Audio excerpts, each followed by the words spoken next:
The shrimp cocktail at my wife's office Christmas party should have been my first warning.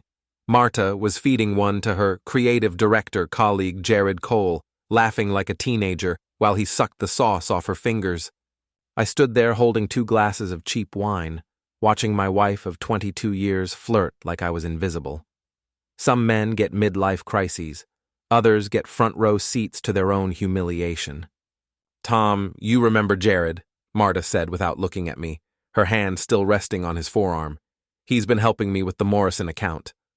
Jared Cole. 39 years old, silver Audi driver, gym-obsessed pretty boy who probably spent more on hair gel than I made in a week as a finance manager at Henderson & Associates. He extended a manicured hand while his eyes stayed glued to my wife's cleavage.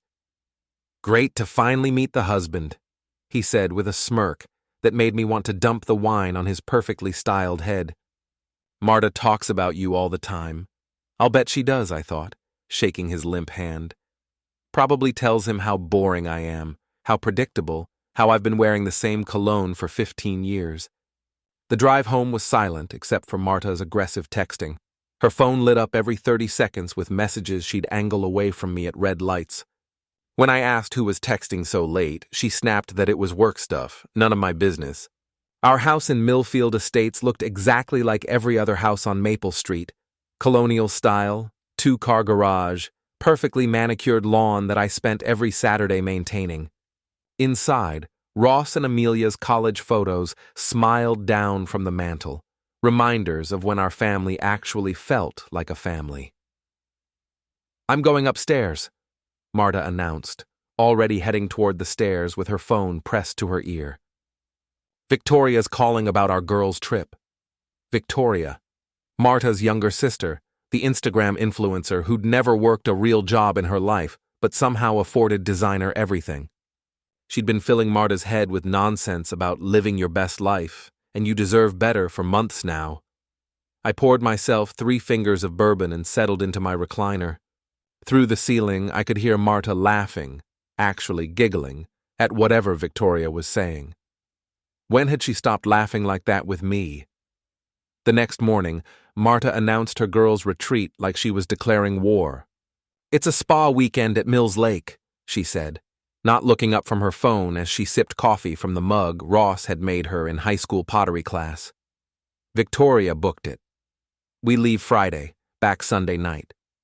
"Mills Lake? That's expensive territory. What's this costing us?" Her eyes flashed with irritation. "It's already paid for. Victoria's treating us." Right. Victoria, who'd never paid for dinner in her life, was suddenly funding luxury spa weekends. "I may be boring, but I'm not stupid." "Who's us exactly?" "Me, Victoria, Chloe, and Jess. Just the girls. Don't expect to reach me. It's a digital detox weekend." Digital detox. From the woman who'd been glued to her phone for 3 months straight. That afternoon, I called my neighbor Danny Rodriguez while I pretended to work on quarterly reports. Danny ran his own plumbing business and had the kind of street smarts my suburban life had never required.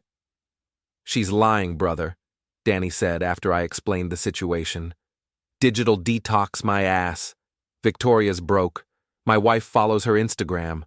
She's been selling her designer bags online." "So who's paying for this retreat?"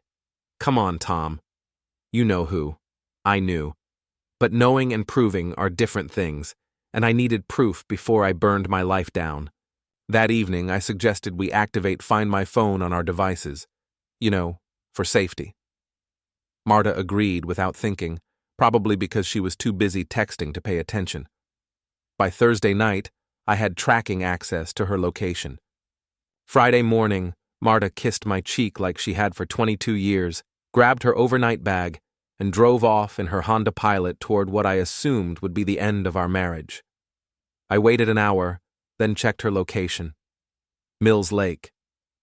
But not at any spa I could find online. Her phone showed she was at a private residence, 1247 Lakeshore Drive. I cross-referenced the address online and found property records for a luxury vacation rental owned by some tech millionaire. 6 bedrooms, private beach, hot tub, definitely not a girls' spa weekend. I called in sick to work and drove the 45 minutes to Mills Lake, my hands shaking on the steering wheel. The address led me to a gated community with houses that cost more than I'd make in 10 lifetimes. The security guard waved me through when I said I was visiting the Johnsons at 1247. Apparently, rich people don't question other people in business casual. The house was a modern monstrosity of glass and steel perched on the lake's edge. Jared's silver Audi sat in the circular driveway next to Marta's Honda and Victoria's red BMW. So much for girls only.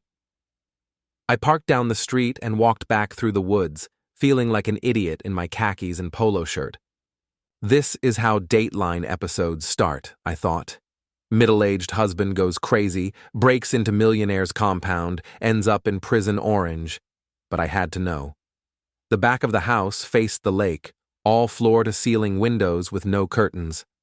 I climbed an oak tree near the deck, something I hadn't done since I was 12, and peered through the branches into what looked like a living room from a magazine. And there they were. Marta wore a silk robe that barely covered her thighs, sitting on Jared's lap while he fed her strawberries. Victoria and Chloe lounged on the couch in matching robes, giggling at something on Victoria's phone. A bottle of champagne sat open on the coffee table next to what looked like a pile of lingerie. As I watched, Jared's hands roamed places that belonged to me, and Marta, my wife, the mother of my children, the woman who'd promised to love and honor me, ground against him like a teenager at prom. I fumbled for my phone and started taking pictures. The camera captured everything: Marta straddling Jared, Victoria taking selfies of the whole scene, Chloe pouring champagne down her cleavage while some guy I didn't recognize licked it off. My hands were shaking so badly I nearly dropped the phone. 22 years of marriage, 2 kids, a mortgage we'd struggled to pay, family vacations where we'd counted every dollar. All of it meant nothing compared to a weekend of playing rich with her boy toy. I was so focused on getting pictures that I didn't notice the branch starting to crack under my weight. It gave way with a sound like a gunshot, sending me tumbling 10 feet to the ground in a crash of leaves and broken twigs. "What was that?" I heard someone say from inside the house. I scrambled to my feet, ignoring the pain shooting through my shoulder, and ran for the woods as a security guard came around the corner with a flashlight. My dress shirt caught on branches and my face got scratched by thorns, but I made it to my car and drove home with my heart hammering against my ribs. Back in my empty house, I sat in the dark living room staring at the photos on my phone. There was my wife of 22 years, the woman who'd complained when I wanted to spend $50 on a new fishing rod, living it up in a mansion that probably cost more per night than we spent on groceries in a month. They wanted to play games? Fine. I'd show them the rules. Saturday morning, I drove back to Mills Lake before sunrise. The house was quiet, and Jared's Audi sat in the driveway like a silver middle finger pointed directly at me. I'd noticed the night before that he'd left his keys in a decorative flower pot by the front door, the kind of careless move rich boys make when they think they're untouchable. I'd never vandalized anything in my life, but desperate times call for desperate measures. I used the tire iron from my trunk to remove all 4 wheels from the Audi, rolling them into the woods where they'd be impossible to find. Then I opened every window and stuffed the raw shrimp I'd bought at the grocery store into the air conditioning vents. The smell would take weeks to get out. For the finale, I spray-painted "Home Wrecker" across the hood in bright red letters. The security guard almost caught me as I was finishing my artwork, but I managed to hide in the bushes until he moved on. Good thing I'd skipped leg day for the past decade. My complete lack of muscle definition made me excellent at hiding. Back home, I created an anonymous Instagram account called @LakeHouseLies and uploaded the photos I'd taken. I scheduled them to post throughout the weekend, tagged with Victoria's handle, Jared's wife's account, which I'd found through his profile, and Marta's boss, Jake Morrison. Then I waited. Marta came home Sunday night with a fake tan and a guilty smile, chattering about how relaxing the spa had been and how she felt like a new woman. I nodded and smiled and asked about the digital detox. "Oh, you know how it is," she said, not meeting my eyes. "Sometimes you need to disconnect to reconnect with yourself." "Absolutely," I agreed. Speaking of reconnecting, how's Jared doing? Haven't seen him around the office lately. Her face went white. Why would you ask about Jared? No reason, just making conversation. You two seemed friendly at the Christmas party. She mumbled something about being tired and went upstairs. I waited until I heard the shower running, then activated the first scheduled post. The photo showed Marta in her silk robe, straddling Jared while Victoria took selfies in the background. The caption read, "Girls Spa Weekend at Mills Lake. Thanks for the digital detox, ladies. Spa life, girls trip, Mills Lake, relaxation." I tagged everyone I could think of, Marta's co-workers, our neighbors, our kids' friends' parents, people from our church. By Monday morning, the post had 50 comments and counting. My phone started ringing at 6 a.m. Marta was screaming before I even said hello. "What did you do?" "Tom, what did you do?" "Good morning to you too, sweetheart." "How was your spa weekend?" "Delete it. Delete that post right now." "What post? I thought you were on a digital detox." She was crying now, real ugly sobs that might have made me feel bad if I hadn't seen her grinding on another man 48 hours earlier. "Please, Tom. I can explain everything. I'm sure you can. But I don't think I want to hear it." I hung up and posted the second photo. By noon, Marta's boss had called her into his office. Victoria's ex-husband had screenshot the photos and sent them to everyone in their divorce proceedings. Jared's wife had changed her Facebook status to "It's Complicated" and posted a long rant about cheating husbands and home-wrecking whores. The third photo went live at 3 p.m., just as Marta was driving home early from work. This one showed Jared's hands clearly groping my wife while she laughed and fed him strawberries. The comments section was brutal. "Disgusting. Poor husband. What a slut. Hope it was worth it." I was reading through them when Jared's Audi, now riding on the rims since he couldn't find his tires, screeched into my driveway. He got out screaming, his perfect hair disheveled, and his designer shirt wrinkled. "You destroyed my car." I opened the front door holding a baseball bat I'd grabbed from the garage. "You destroyed my marriage. Let's see who's angrier." He stopped at the bottom of my porch steps, probably calculating whether he could take me in a fight. I'm not big, but I had a Louisville Slugger and 22 years of rage on my side. "You're crazy," he said, backing toward his ruined car. "This isn't over." "You're right," I agreed. "It's not." I walked down the steps and slapped him across the face with my free hand. The sound echoed through the neighborhood like a gunshot, and I saw Mrs. Peterson from across the street peeking through her curtains. Jared touched his cheek, shocked. Pretty boys like him don't get slapped very often. "Stay away from my wife," I said loud enough for the neighbors to hear. "Stay away from my house. Stay away from my life." He stumbled back to his car and drove off on the rims, sparks flying behind him like a rejected meteor. That night, Marta came home with red eyes and a resignation letter from Morrison and Associates. Jake had fired her for conduct detrimental to the company's reputation. Victoria had been dropped by 2 sponsors after the photos went viral. Chloe's husband had kicked her out. Jess had deleted all her social media accounts. "Are you happy now?" Marta asked, standing in our kitchen like a stranger. "You've destroyed everything." "I didn't destroy anything," I said, pouring myself a bourbon. "I just showed people what was already there." She tried to explain, to justify, to make it seem like a mistake or a moment of weakness. But the photos didn't lie, and neither did the credit card statements I'd found showing payments to the vacation rental going back 3 months. This wasn't a one-time thing. This was a full-blown affair, funded by our joint account, while I ate peanut butter sandwiches for lunch to save money. I moved out the next day, taking half of everything that was legally mine and closing our joint accounts. The house would have to be sold.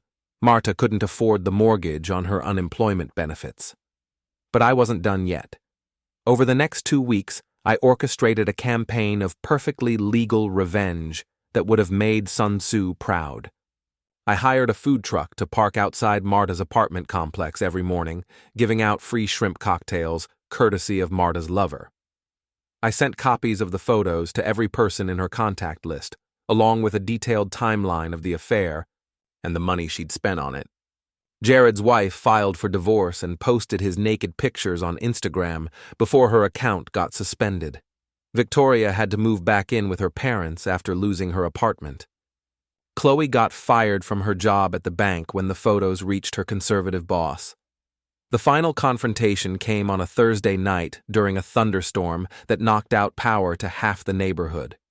I was in my new apartment, a modest one-bedroom place that felt more like home than the house on Maple Street ever had, when someone started pounding on my door. I looked through the peephole and saw Jared, soaking wet and wild-eyed, holding what looked like a crowbar. "Open the door, Tom! We need to settle this." He was drunk, I could hear it in his voice, and probably desperate. His wife had cleaned out their bank accounts. His job was in jeopardy after the photos reached his clients, and his precious Audi was still in the shop getting 4 new tires and a complete interior detailing. I called 911 first, then opened the door with my phone recording. "Evening, Jared. Little late for a social call, don't you think?" He swung the crowbar at my head. I ducked, and he put a hole in my doorframe instead. "You ruined my life," he screamed, swinging again. "You ruined your own life," I said, backing into my living room. "I just documented it." He charged at me, slipping on the wet floor and crashing into my coffee table. The crowbar went flying, and I kicked it away, then stood over him with my phone still recording. "You want to add assault to adultery? Go ahead." "The police are already on their way." He tried to get up, and I pushed him back down, not hard enough to hurt him, but firmly enough to make my point. "You thought you were so smart, didn't you? Seducing the boring suburban housewife, spending her husband's money on luxury weekends, laughing at the pathetic old man who worked 60 hours a week to pay for your fun?" Sirens wailed in the distance, getting closer. "But you made one mistake, Jared. You underestimated the pathetic old man." The police arrived as he was trying to crawl toward the door. They arrested him for breaking and entering, attempted assault, and destruction of property. The video on my phone showed everything, him breaking down my door, swinging the crowbar, threatening me. As they led him away in handcuffs, he looked back at me with pure hatred. "This isn't over," he said. "Yeah, it is," I replied. "It really is."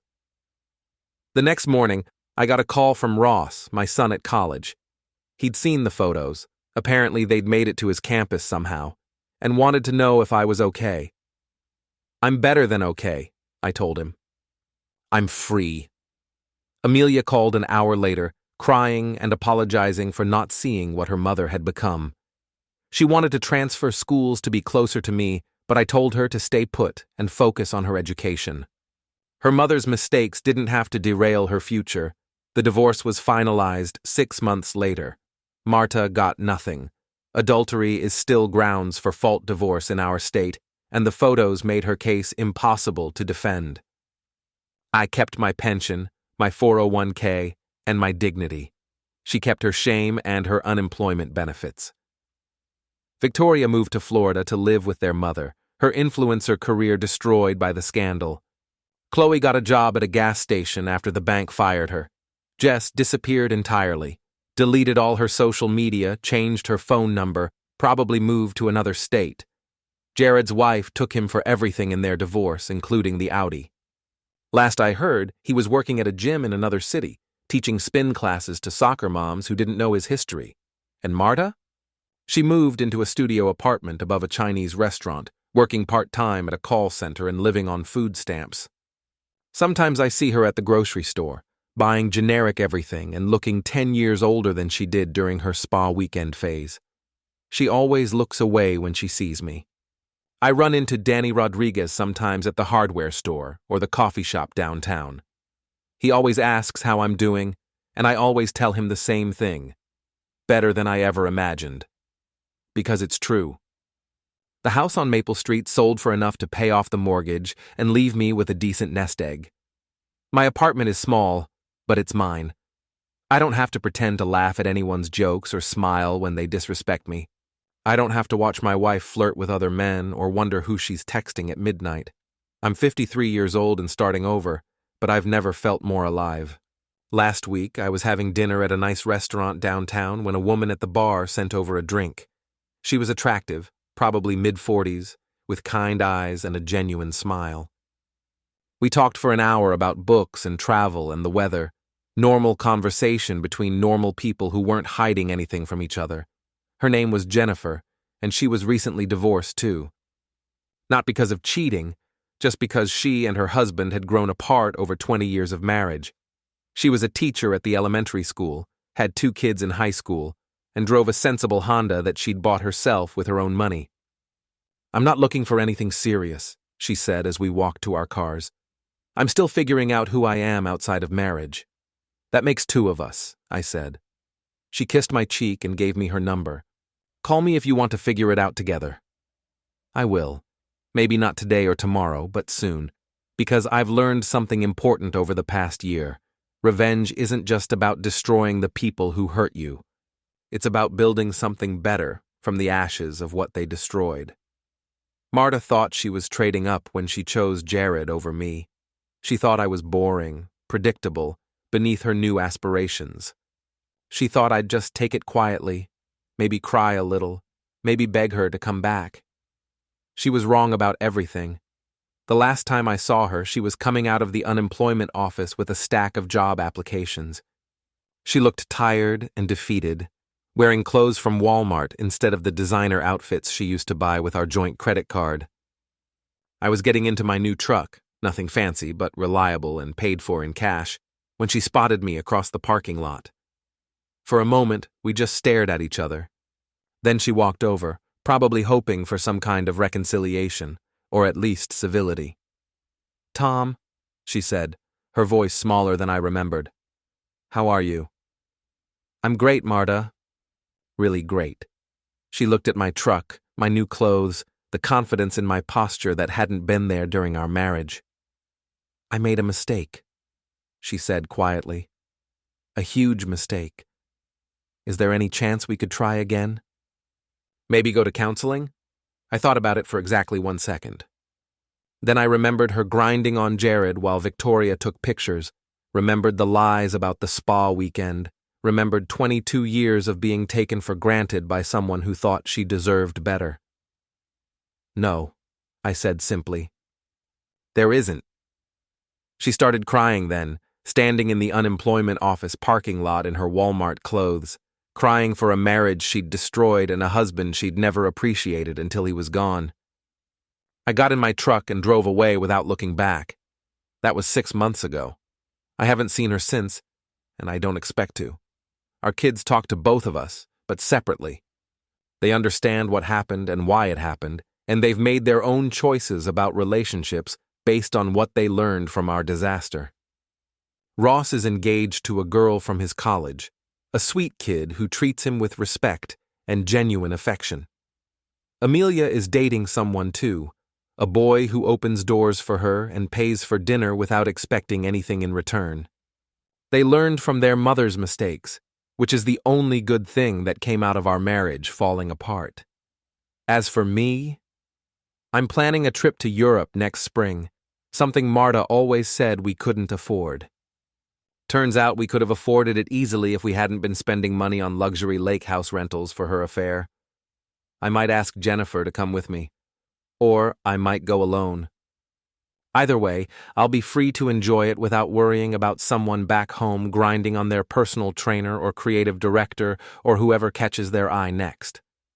Some men get midlife crises when their marriages fall apart. Others get midlife clarity. I got clarity, revenge, and a second chance at happiness. And Marta got exactly what she deserved. Nothing. Thing.